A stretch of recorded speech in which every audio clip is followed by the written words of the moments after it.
কাটে না সময় এই বান্দা দড়িতে, রোজাদারকে ধোকা না দিলে মন ভরে না।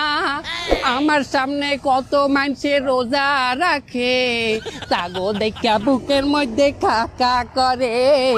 আয় রোজাদার আয়, আয় রোজাদার আয়, আয় রে আমার কাছে ধোকা খেয়ে যা, নতুন নতুন পাপ নে শিখে নে।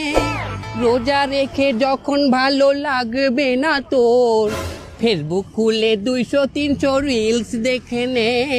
খোল ফেসবুক খোল, দেখ রিলস দেখ। এ বন্ধু, ভালো ভালো রিলস আইছে তো। হয় সানি রে সারছে রে আমি সাকসেসফুল।